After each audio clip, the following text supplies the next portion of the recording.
Okay, so a lot has been going on for the crypto space over the past few days. But a lot of things that happened today were too crucial to skip. Like, for example, something that was just approved 30 minutes ago. The judge approved the FTX bankruptcy plan to fully repay crypto customers in cash with interest. Now, on its own, this might not mean too much because you might not understand just how much money people are going to get back. And it doesn't matter. Even if it was just $1 getting back to the people who lost money in the FTX bankruptcy, I think it's amazing that people were able to still get some sort of money back.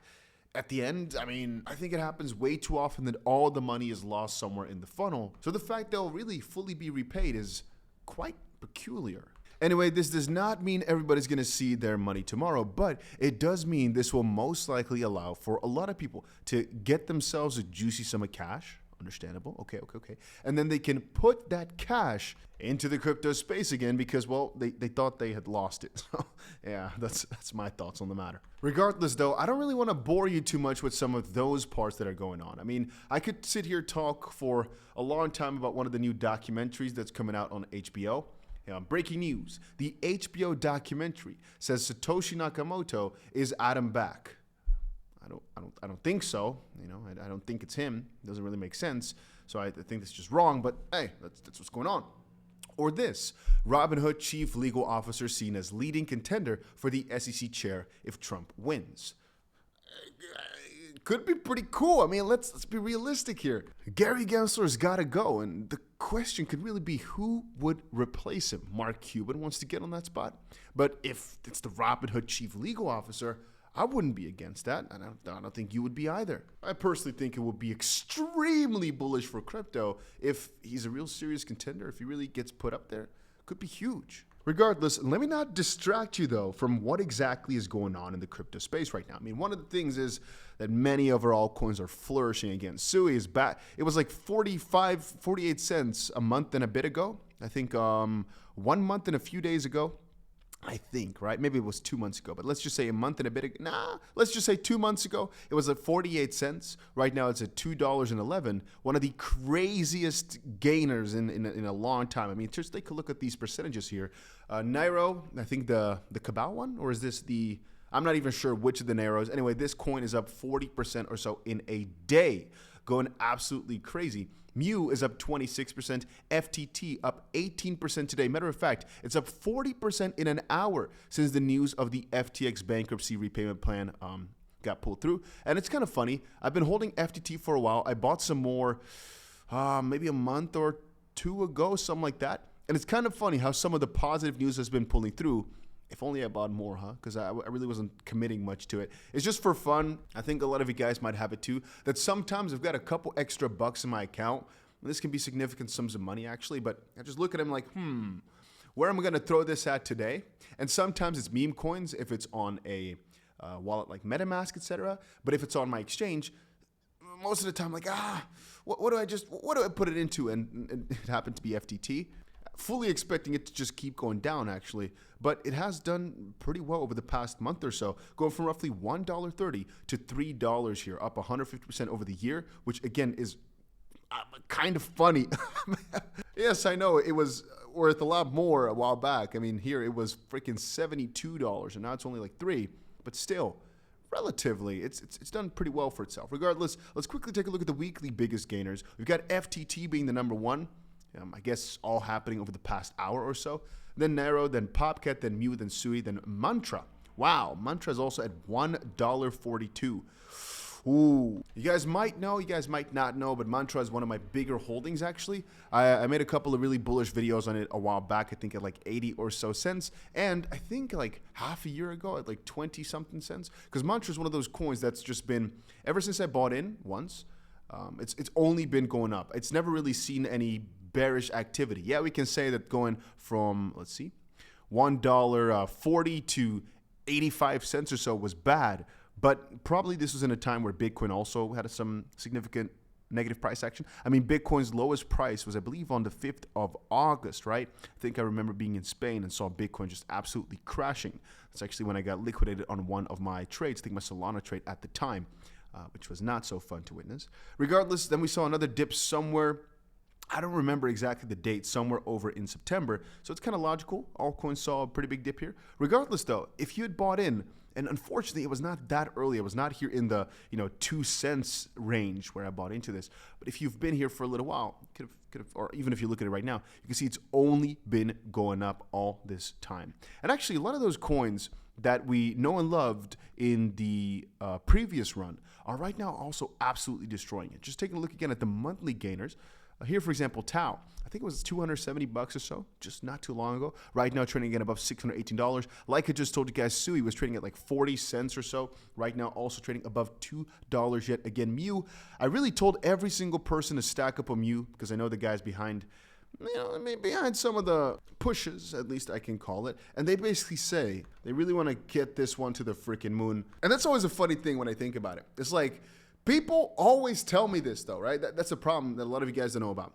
I meet let's just say, guys behind coins all the time.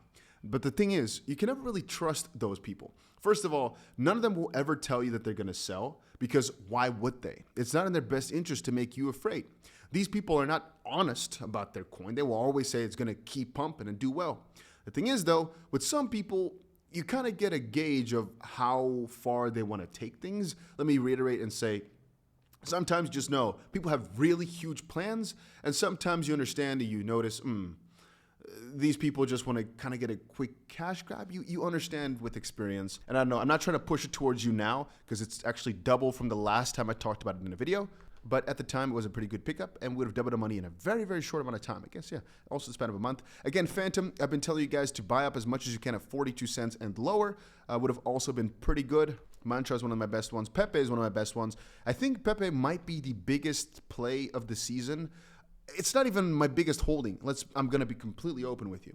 But I'm thinking that it could be one of the best gainers out there, and it might actually become the most valuable meme. Just my honest thoughts. I'm not really too convinced of it if we're talking budget-wise, but if you're asking my honest opinion, I do believe there is a possibility of 𝗵𝗲 really, really taking over. Some of the AI coins are back in action, actually. Celestia and all those, it's really starting to look quite good for altcoins again. Brett is up like, what, 7.5% or so throughout the day. Man, it's actually really interesting if you look at memes that the main ones are not pumping as much. But if we scroll down ever so slightly, WIF, I guess, is where it starts at, being up 11% or so throughout the day. But some of these coins like Brett here, 8%, Nero, 40%, MOG, 50%, 𝗬, 26%. Just look at some of the numbers on some of these coins, huh? This coin I keep seeing on Twitter. I don't actually hold any. Anyway, many of them are still quite low comparison to where they're going to be over the next few months. I really believe that many of the coins we see right here will 10x, 20x, if not really more than that over the next run. I do believe some of the coins will overtake Doge's previous all-time high in terms of market cap, which was what, $90 billion or something along those lines. I think really that even some of the smaller ones here will actually get close to Doge's previous all-time high in terms of market cap, if not higher. And it's something that I think a lot of people are underestimating, just how massive memes are. Another thing I really think is going to be absolutely massive this run, my own personal opinion, is everything on TON. As we've seen these mini apps on Telegram go viral, the only negative side has been that the guy got arrested. I don't think it did wonders for the TON price. But I do believe if we're stretching it out slightly further, that things based on TON really have not found its most joyful period yet, but it is going to happen. I still also believe that AI coins in a concept still have yet to find their grip. Yes, we saw a run of like a quarter back in the first quarter of the year, but I don't still think we're there. Oh man, things are starting to look bullish again. I've already been saying this for like a week or two, but Render's starting to look more interesting here. 𝗂𝗂's starting to look more interesting here. Some of our main conviction memes like WIF, etc., are starting to look more and more interesting as we speak. They've all been on a really low, like if we're talking about my cooking skills, right? You put the freaking fire, you put the fire on. You have like let me give you guys a big screen. You put a little pan on the fire, right? Depending on how high you put the fire, that's how quickly your stuff's gonna burn, right? But let's just say, hypothetically speaking, you put the fire really, really high.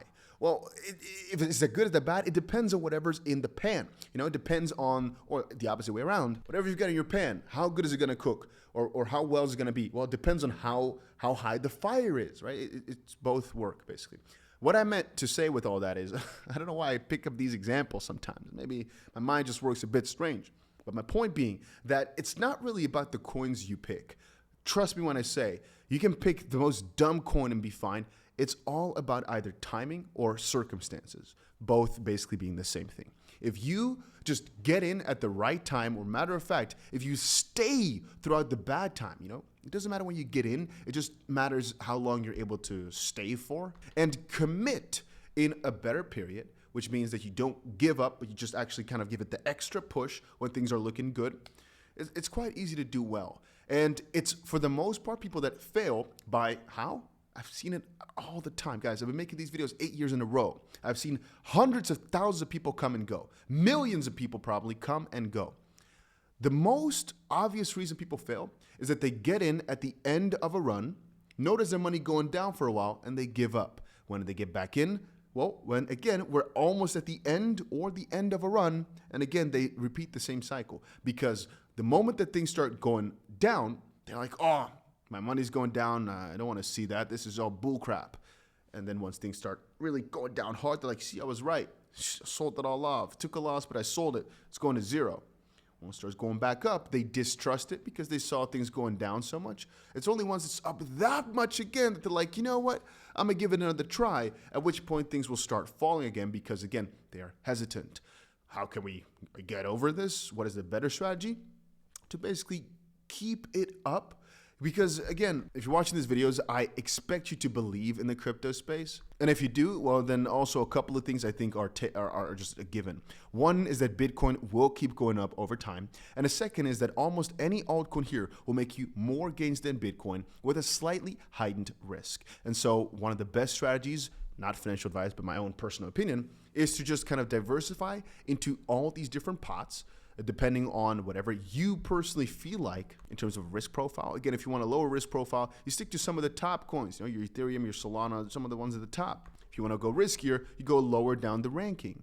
If you want a really 100x your portfolio, it's not going to be as easy with Ethereum. But maybe if you're using high leverage, it's possible. Maybe you're going to have to go to memes because you want a 1000x your portfolio. But if you've already got 50 million bucks, I don't think going all in on memes is the best thing to go for. No, matter of fact, I've always said that if you already got quote unquote enough money, I always recommend, recommend in a friendly manner, people to go open a 2x, 3x Ethereum long, for example, perhaps even a Bitcoin long. Either of those two would probably work because your downside is quite limited. If you don't do it with your full portfolio size, your liquidation price will be zero if you have cross margin. And, well, again, you're in crypto because you believe that probably Bitcoin and Ethereum will keep doing well over time. In my opinion, it's one of the most easy plays of any season. But all you're getting is like double, if not triple, the gains of Bitcoin or Ethereum. You could, theoretically speaking, do the same thing by buying the BTC 3L or Ethereum 3L tokens on some of these exchanges. Regardless, guys, things are starting to look bullish again. I know that people are quite negative here, but Bitcoin's back above 63,000. We saw some down days for a little bit. I really don't care for it too much. There's almost nothing that can turn me bearish anymore. So, yeah, let people speak. Let people be negative. It doesn't really matter, guys. I'm locked in. I think this is really the period where things are starting to really turn around for the better. I said that like a week or two ago. I know, but it's still the same period. And if you actually went and committed at that time, over the few weeks that I've been saying that, I think I started saying that about 4 weeks ago or so. Let's just say a month. Well, I mean, could have been pretty good if you had committed. Yes, a couple of ones would have not done you well, but generally speaking here, the crypto market did really, really well over this period. But let's skip saying crypto market. Let's just mostly say the altcoins, because that's what's been really bothering me for a while, that altcoins were just in such a bad position, but they're finally starting to look juicy, juicy, juicy yet again. That's it for right now. Got a couple of cool videos coming up though, so stick around. See you later.